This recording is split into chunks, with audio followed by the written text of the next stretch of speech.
అనుమానం ఏంటంటే ఆమెపై అత్యాచారం జరిపిన వ్యక్తులు ఎంతమందో తెలియడం లేదు. వాళ్ళలో ఓ ముగ్గురు ఇప్పటికే చంపబడ్డారని, అది కూడా వీ ఫర్ యూ ఆఫీస్ నుంచి నడిపిస్తున్న వారే అయి ఉంటారని అందరూ అనుమానిస్తున్నారు. ఎందుకంటే చనిపోయిన మేరీ ఆత్మ మరొకరిలో ఆవహించి ఈ హత్యలు చేస్తుందని మృతులైన వారి దేహాలపై ఆమె చేతి వేలిముద్రలు స్పష్టంగా కనిపిస్తున్నాయని పోస్ట్ మార్టం రిపోర్ట్ లో తెలియదు. నిజం చెప్పాలంటే మొదటి వ్యక్తిని చంపింది ఇతనే, వీరయ్య. రెండో వ్యక్తిని చంపింది ఈమె. మూడో వ్యక్తిని చంపింది స్నేహితుడే. కానీ వీళ్ల వేలిముద్రలు ఆనవాళ్లు కూడా దొరకలేదంటే అది ఎంత ఆశ్చర్యమో ఆలోచించండి. సరైన ఆధారాలు లేనందువలన పోలీసులు ఏమీ చేయలేకపోతున్నారు. నిజంగా చనిపోయిన వ్యక్తులు మరొకరిలోకి వచ్చి పగ తీర్చుకుంటారా? ఇది ఎంతవరకు నిజం అనే దాన్ని ఆలోచిస్తే కొన్ని ఉదాహరణలు నిజం చేస్తున్నాయి.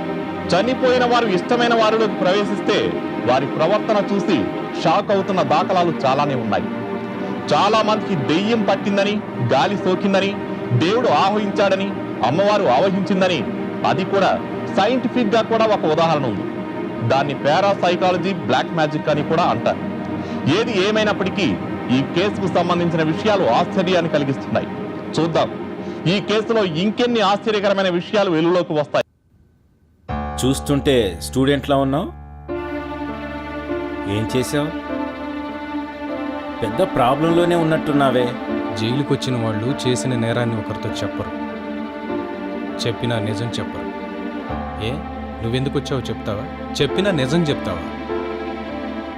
చెప్పినా నువ్వేం చేస్తావులే గాని ఏం పిక్తావు? ఎదుటి వాళ్ళతో రెస్పెక్ట్గా మాట్లాడడం నాకు అలవాట్లేదు బాస్. నాకు వీక్నెస్ ఉంది. నేను చేసే ఏదో పనులన్నీ ఎదుటి వాళ్ళకి చెప్పేస్తుంటాను. ఇందాక అడిగావే నువ్వు నిజం చెప్తావా అని. నేను నా 3 ఫ్రెండ్స్ కలిసి ఒక అమ్మాయిని రేప్ చేసి చంపేశాం.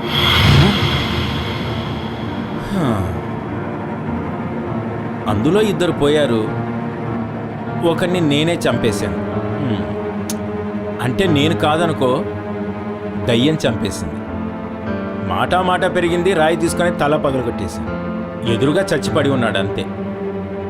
అమ్మాయిని రేప్ చేసి చంపారా? మొన్న పెద్ద ఇష్యూ అయింది, డెడ్ బాడీ కూడా దొరికింది. మేరీ అనే అమ్మాయి. ఎస్ ఎస్ ఎస్ ఎస్, దాని పేరు Maria?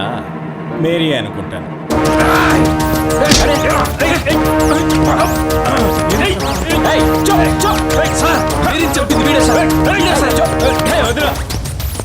Good morning sir. Sir సుబ్బుకు సంబంధించిన రిపోర్ట్ సార్.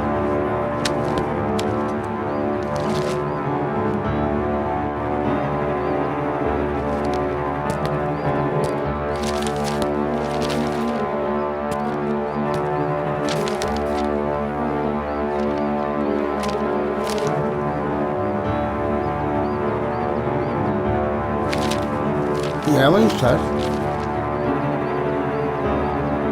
రాయి మీద కూడా మేరీ వేలిముద్రలే ఉన్నాయి. సార్, మీకు కావలసింది సాక్ష్యాలు సార్. ఎదుటివాడు నేను నేరం చేశాను అని అన్నా కూడా సాక్ష్యం ఏది అంటారు. నేను భారతీయుణ్ణి అన్నా కూడా సాక్ష్యం ఏది అంటారు. సార్, ఈ లోకంలో చట్టాలమైన రూల్ ఏంటో తెలుసా సార్? మనిషి పుడితే బర్త్ సర్టిఫికెట్ కావాలి, మనిషి చచ్చిపోతే డెత్ సర్టిఫికెట్ కావాలి. నేను బ్రతికి ఉన్నాను అని అన్నా కూడా ఆధార్ కార్డు కావాలి. సుబ్బుని నేను చంపలేదు, చంపానన్న ఎవిడెన్స్ లేదు.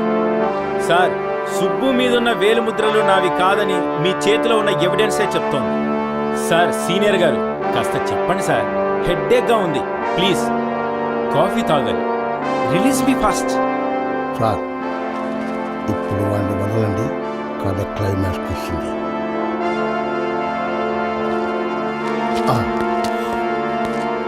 నువ్వు చేసే ప్రతి ప్రయత్నం విఫలమవుతుంది.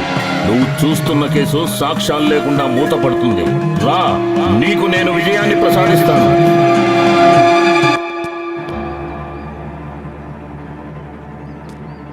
నేరం చేసినవాడు బయట, చెయ్యనివాడు లోపల.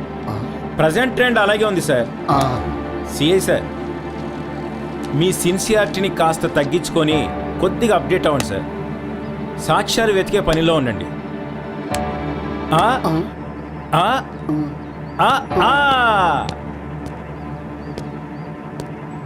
వీడికి కూడా కొంచెం తెక్కుంది సార్. వాడి లెక్క నా దగ్గర ఉంది బాబాయ్. For more updates, like, comment, subscribe to our channel. Hey darlings, గంటని click చేయడం మర్చిపోకండి.